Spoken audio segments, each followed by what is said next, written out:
Hey friends, this is Joseph Manor. So I kept wondering where that spotlight's coming from, and I checked throughout my house. It's not coming from me, it's coming from the building on the other side of this wall. So unfortunately, that light is going to be there beyond my control to try to fix it. So apologies for that. It might add to the video, who's to say, right? But what I want to do in this video, probably not, but what I want to do in this video is I want to talk about sort of my most recent thought looping, insights, whatever you want to call it, stories. Right? Because you have your experience, and then every once in a while you feel the need to say something, right? Notice the difference in those two, well, not two, yeah, I guess two, they're not mutually exclusive, but sort of ways of being. Sometimes you're relating to reality in different ways, and saying is just another way of relating to reality. You don't have to say anything to relate with reality, actually. So saying or the throat is a way of relating with reality. It's not required for reality to be reality. You know that, just if you take your own experience as reality, just prima facie, you don't have to say anything to be. But you also don't want to discount saying. So we have this conundrum or this paradox between, well, I don't have to say to be. Sometimes I feel like it's really important for me to say, don't you too, right? Don't you? Like me making this video. Why would I make this video unless I thought there was something very important for me to share? I mean, is it just a need to connect? Is that all it is? Like we don't want to be loved so much as we want to belong. Is that true? And in that case, it's almost like the node merging into the link. Like the node needs to link to be. This is what the masculine doesn't fully understand. The node needs relationship to fully be.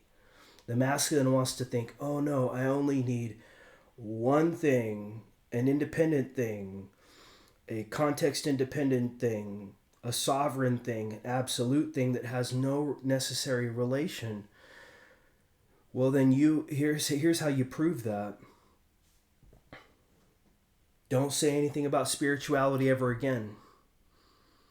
Right? Because who cares?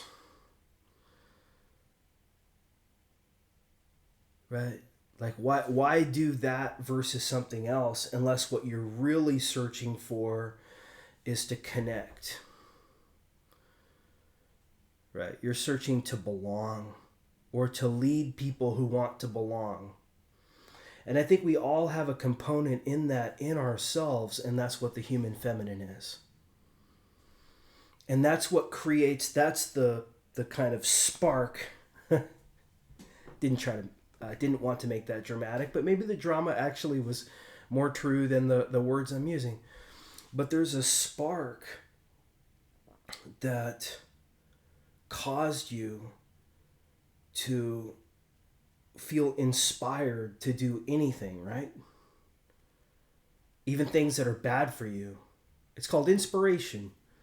You might call it intuition, although intuition has a little bit more of a cognitive aspect to it. You might say, what feels right for you to do, right? There seems to be like a knowledge there that you're tapping into some kind of sense about what's good or bad for you to do, like your connection to the divine, whether you're religious or whether you're spiritual, or you have some other kind of philosophical foundation that in part you've surrendered to,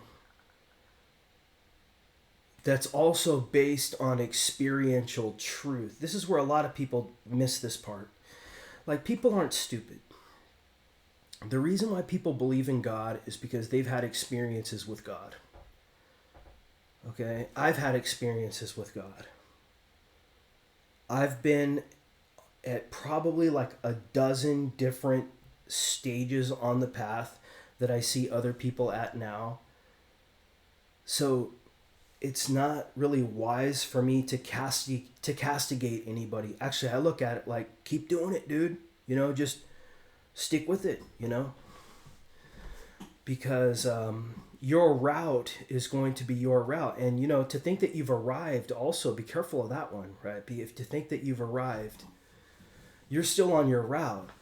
But there are people that you get to, as you move along, pursuant to your biases and judgments, you start to see people who you think you can help or benefit. And actually, I think this is one of the biggest forms of corruption, is that, that thought that I can encroach on somebody else's path and tell them what's what. So, one of the things that I've really kind of come to is, instead of appreciating the truth aspect of non-duality, what I really appreciate is the value aspect of non-duality. The idea that every perspective is allowed to be here and allowed to be itself. And it's necessary for it to be here. It has to work through whatever sort of story time it needs to do for its own perspective, including yourself, right? So we think, oh, we're so lofty because we are these people who understand this meta perspective. Well, again, that's just another story. I mean, if you find yourself on a beach in Hawaii with a pina colada in your hand and you're swimming out in the ocean, the last thing you're going to be thinking about is philosophy, right? So realize this, that there's a difference between, and this sounds like kind of arrogant, but I think it's a good pointer. There's a difference between spirit consciousness and the movie.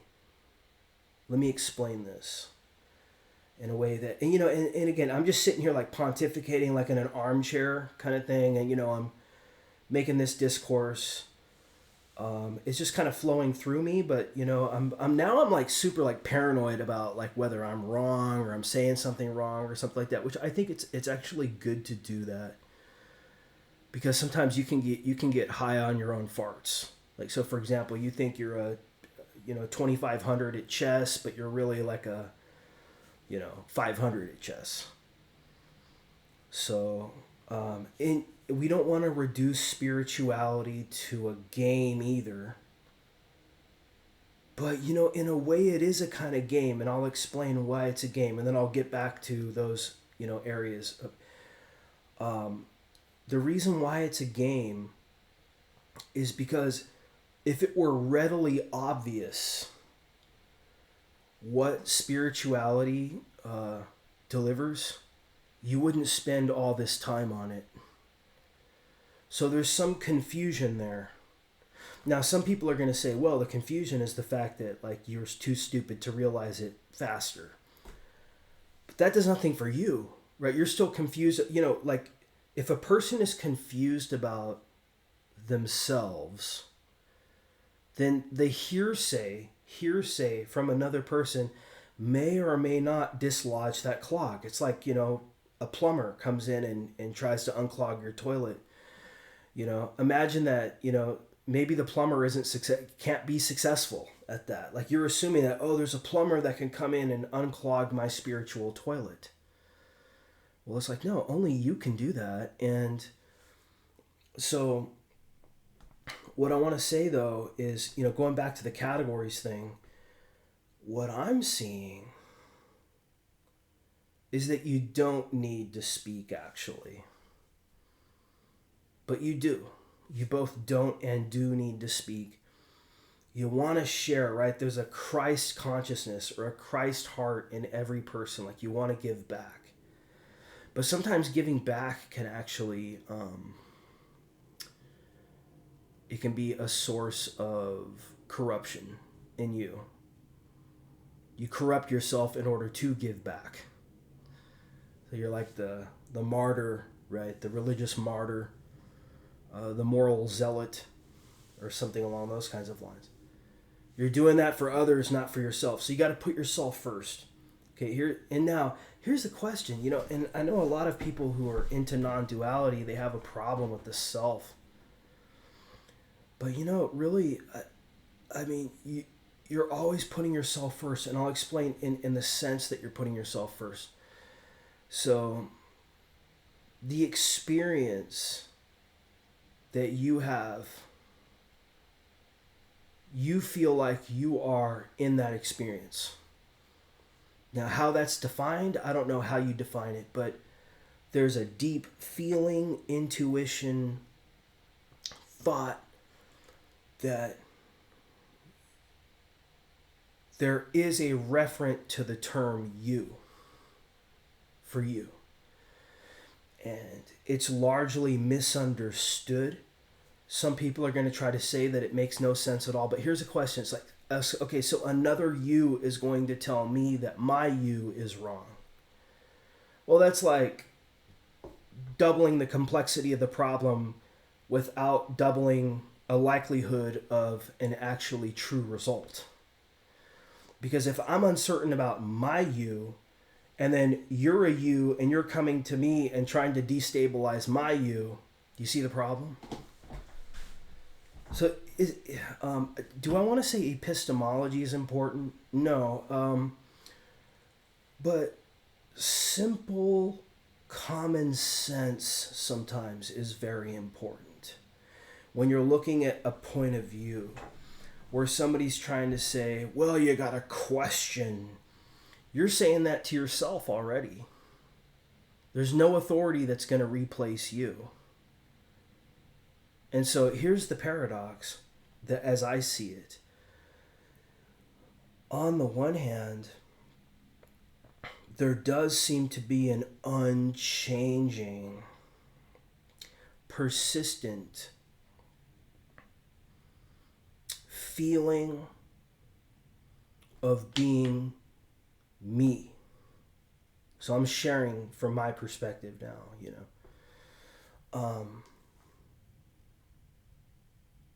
that never changes. I think this is what Advaita Vedanta is trying to point to. Maybe not, maybe it's a part, maybe not. With the idea of there's really no difference between being awake and deep sleep. Consciousness is unchanging without needing any thought. See, this is the thing. I want you guys to see this. Consciousness, I want you to look at yourself and see if you can see what I'm pointing to here. Consciousness is a word, but consciousness doesn't seem to change, though, if you think about it. Not even if you think about it, just like if you reflect on it, right? So, like, take your experience right now, like, as you reflect on your past, on your experiences. Consciousness has never changed. Awareness has never changed. And it's that awareness that's the ineffable. There's all these different stories that we can tell about that awareness, because not only do we have access to awareness or the divine, as I call it, but we're also engrossed in the story time. It's like a kid reading, a kindergarten class where kids are reading, Run, Bob, Run, or, I don't know, man, like Curious George or whatever. I look back at kindergarten, actually. It's probably one of the most, I was really, like, engaged with kindergarten for some reason, like the imagination. Distinctly remember that time in my life and how I was relating kindergarten, first grade, second grade, and But anyway, what I see now is it's just like that consciousness has not changed. What's changed though are the stories. Those have changed. But then there's also a constant with regard to like habits, I noticed too. This is something I think that spiritual people don't see. So, good. We're right halfway through my video. So the first half of this video has been on like sort of like a spiritual constancy. Like a constancy that goes beyond movie, which is the masculine. So like proper respect for that without going up your ass with any kind of thought story about it. The second half of this video is I want to talk about the root. I want to talk about the constancy of experience and highly practical experience. And then we'll have these two kind of contrasts between really the divine masculine in a way and the human masculine. We can contrast those. And then the issue is kind of to what extent can I defend being an unchanging thing, both from a divine standpoint and from a human standpoint. And then, because once you come to that account, you have to have an account then of what is not unchanging. Otherwise, somebody could just say, you don't know what the fuck you're talking about. Right? You got to be able to, one would think, right, this is the masculine in a way. It's like being able to account for or explain your position. So we'll try to do that in the second half of this video. So let me come back. Just give me 1 second. Hey friends, welcome back. So I can see like the theme of this video is kind of taking shape, like it's kind of an account of the masculine, both the divine and the human. But remember this too, like if you know your yin yang, your kind of Tao symbol, the masculine always has to include the feminine, right? There's no masculine that's entirely set apart from the feminine. So the node can't entirely dominate the link. The individual can't entirely dominate the relation. So, then you may say, well, Joseph, that's a limiting belief. What are you talking about there? No, but it's just a way to like, in a way, kind of like, say, don't take the theory too literally, but also don't take the theory too sharply. This is something I notice too, like when I'm talking to ChatGPT sometimes, is sometimes I can tell that it thinks that I'm being too sharp about something. And it gives me an answer, but it also lets me know too, like that's a sharp take, But don't always, sometimes a sharp take is necessary too. It just depends. So for example, the question is, how much money does a certain individual have in their bank account right now? Right? That the best answer for that is a sharp take because it's going to be whatever that amount is. So don't get so abstract and cray-cray that you lose sight of like very particular kind of like private investigator fact land kind of issues, right? This is like the root. So this is the masculine. The masculine is about, the human masculine, because the human is the feminine, the divine is masculine. But then there's a masculine edge to the human and a feminine edge to the human. So the masculine edge of the human is the solar plexus. It's the most masculine side to the human. And the solar plexus is about navigating the material world. It's almost the inverse of the it's almost but not entirely the inverse of the crown chakra, which is the divine masculine. But the crown chakra contains a little bit of the solar plexus chakra too, as it must. Because the masculine isn't entirely divine, it's also human. So, don't throw out the human mechanic, both from like a masculine and feminine perspective, when you're integrating the divine from a masculine feminine perspective, but then also not even, right? So this is just like a nest of pointers. Think of like this is like a nest of pointers coming from me sitting down right now making a YouTube video. But there's a continuity too in the way that I sort of speak or preach, or I mean, I hate to think that I preach, but I think on some level all of us preach, right? I think it's important to like become aware of how you preach, so that you can look at that and go, maybe I should stop doing that. And I've seen people do this. This is the amazing thing. I've seen myself do this, where you start to become like really conscious about like how you're preaching around, and you start to say to yourself, this is just me like fighting something that's stupid. It's like trying to roll a ball up a hill, indefinitely. It's like, why am I doing that? Right? Just be at peace. If reality has to be the way it is, you don't need to interfere necessarily with that unless you're getting paid to do that. But then in that sense, right, that's just the adversity of doing a job. Like, welcome to the work world. Everybody who's doing a job is doing that. But it's definitely not required to be. I mean, if you wanted to, you could just become homeless right now and go live in the woods. You're not going to make any money. You're going to have a lot of other problems, right? And so your story is going to change. And it may not actually be like the grass isn't always greener on the other side. Don't romanticize that, right? As a homeless guy once told me. Because I remember telling him, man, it's so cool that you just get to go and like, you got your backpack and you just go camp like wherever you want to camp. And he's like, dude, don't over romanticize. He was very like, compassionate in the way that he told me that. But because at that time I was a younger person and I was working 2 jobs, this was like 10 years ago.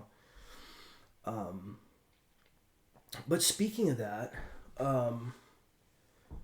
I think from a human masculine perspective, this really abstract, philosophical, fantastical, low action mentality actually becomes the devil. So it's interesting how they're flipped around. So like from the divine masculine perspective, the human masculine looks like a devil. But from the human masculine perspective, the divine masculine looks like a devil. Why do you think all the responsible, rich people who work all day long hate woke people? Right? Because that is the divine masculine. They see these people as being out of touch, on drugs, ineffective, unproductive, useless, right? But notice this. If you really had a sense of divinity, you could recognize actually the truth in both of these perspectives. And actually you'll see that in parts of your life, you will actually like move in and out of both of these perspectives and a lot of other perspectives. But what is that consciousness that's the stable you that's persisting a long time? Well, that's really the divine, right? Part of the divine. I call that the divine masculine. The divine feminine is the sovereignty of other individuals in the network with you as a divine. And I have some other categories too. Like you can, in my videos, right, they go into that. I want to make this very, like very, very, really higher than that even. But then also realize too that that the story of spirituality and enlightenment is just another movie for consciousness. See, this humbles the divine or God, right? The person who thinks they're Jesus Christ or the person who thinks they're God, right?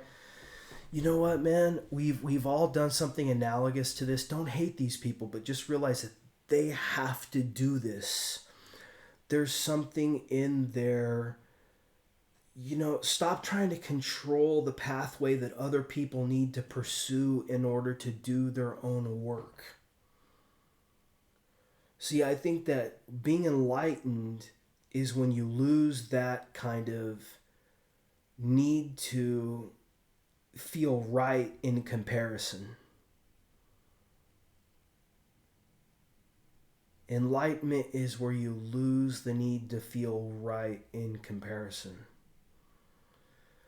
Which means that you allow, without the need to slam anything down necessarily, although you'll still do that, right? I mean, you'll watch yourself do that, and you'll feel right about it too. Because life, in a way, is a weird blend or compromise between the divine and the human. And so you are an ego in part, or that's part of the movie. But that ego can change too. Like this idea, oh, well, addiction is a disease. Not even, right? To say addiction is a disease is to assume that somehow the biological account of the human like controls over the divine and over other aspects. No, not at all. There have been plenty of people who have overcome massive addictions and become sober for many, many years. So again, it comes into this whole concept of a limiting belief, but like a limiting belief, it has to be unreasonable. In other words, like, if you have stage 4 cancer, meditating in a way is probably not, going to be the most effective regimen. But if you're thirsty, drinking water, right, is 100% guaranteed to be an effective regimen. So it depends on context. But one of the things that I've realized about the root, though, like when you go back into the human masculine, is it's very clear that spirituality is the alter ego of the human masculine. It's like, where you have like major harmony and then relative minor. So, like, if you think of major harmony as the human masculine, and then the relative minor would be the divine masculine. But notice that they're linked together. They're actually in the same sequence of notes. The major, or the Ionian mode, and the Aeolian mode, or natural minor. They're in the same sequence of notes. And ditto for the human masculine and the divine masculine. But what you'll see is that they work together. And the way that they work together, one way that I can see that they work together is it's important to keep up hope for what it is that you want to move into. Don't let that go. Don't let other people tell you who you are, what you're about. You got to get away from other people manipulating you about, you need like personal sovereignty. Then you need to realize like the sovereignty of other people and to respect other people, not from a calculated standpoint, but just from a being standpoint. Like I want everybody to do well. I want to do well. I realize I have flaws. But it's also to realize too that you've gone through all these little cubby holes that you're like criticizing everybody else for going through. And even like as you stand on the mountaintop that you're at right now, realize too that you're just at another cubby hole. Who cares whether you're 47, 27, 17, or 7? You know what I'm saying? You're just at another place where you feel like this is life and this is normal.